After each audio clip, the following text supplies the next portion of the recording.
Jai Siya Ram. Thank you so much for staying connected with us on Cryptic Blessings. Till now, we have read 5 cantos of Srimad Valmiki Ramayan. So, in the very first canto of Ramayan, we see a profound conversation between Rishi Valmiki and Narad Muniji. Rishi Valmiki is curious to know about who is the best man in this world, who is the most brave one.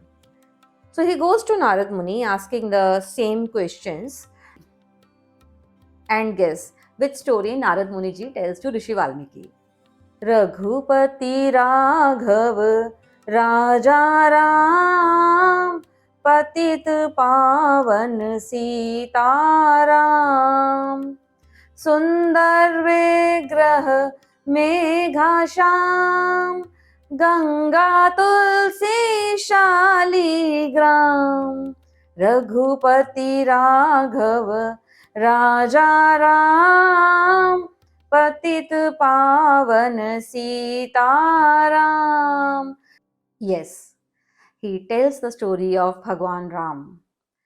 This story, which was told by Narad Muniji to Rishi Valmiki in the very first canto of Ramayan, this is also known as Mool Ramayan.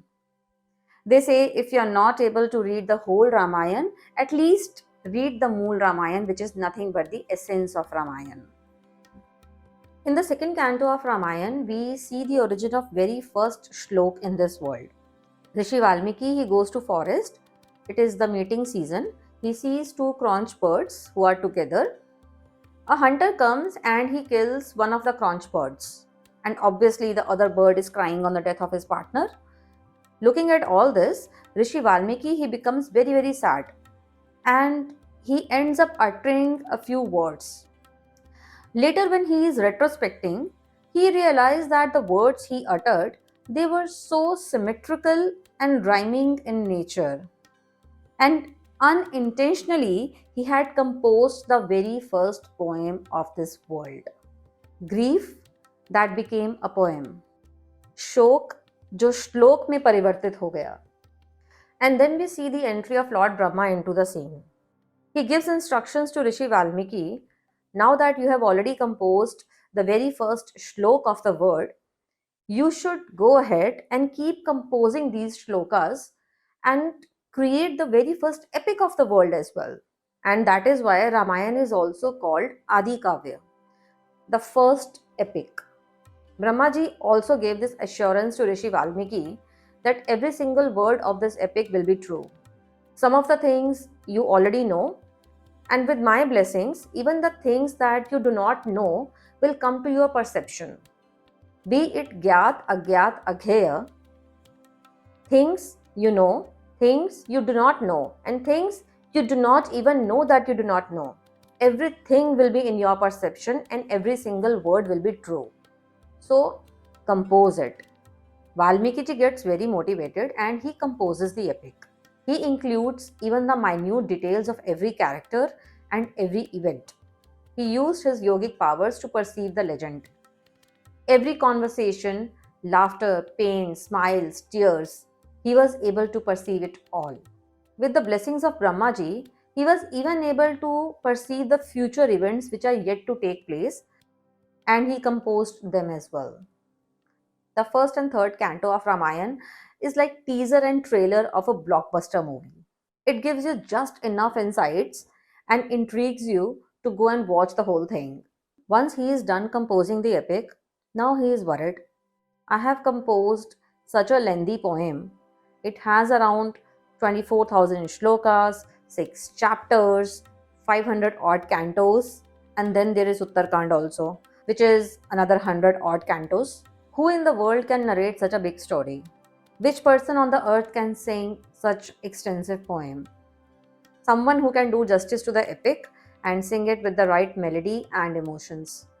That is when he shortlisted Love and Kush, sons of Raja Ram. Love Kush used to stay in the same ashram. Even at this young age, they were Vedic scholars. At the same time, they were amazing singers as well.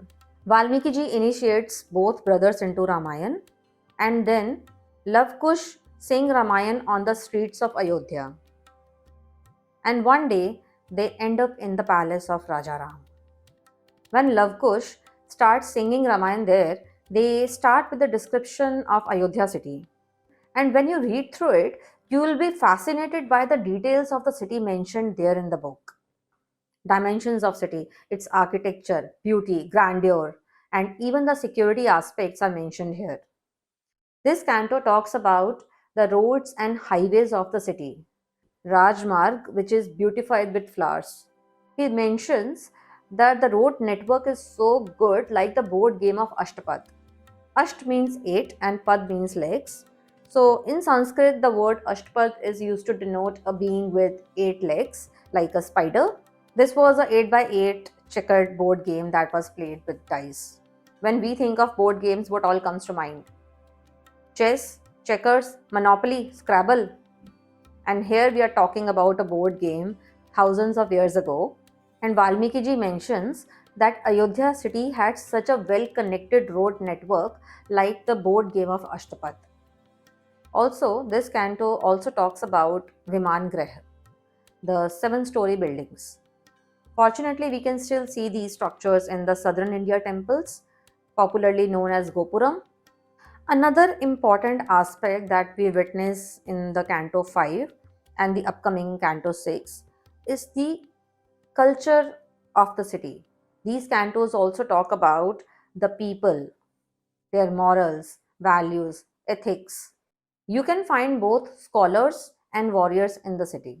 It is said that the warriors are so skilled in the archery that they do not even need to see their target to strike the target.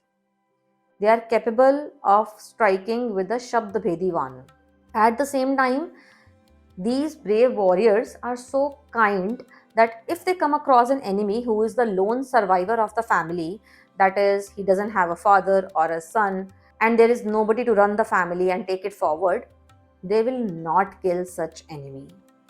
So this is the Ayodhya city where bravery and kindness go hand in hand. That's it for today. I'll be back next Tuesday with the Canto 6 of Srimad Valmiki Ramayan, and we will read each verse of this epic composition exactly as it was composed by Rishi Valmiki himself. Till then, stay blessed, stay tuned, like, share, and subscribe, and do comment Jai Siya Ram, Har Har Mahadev.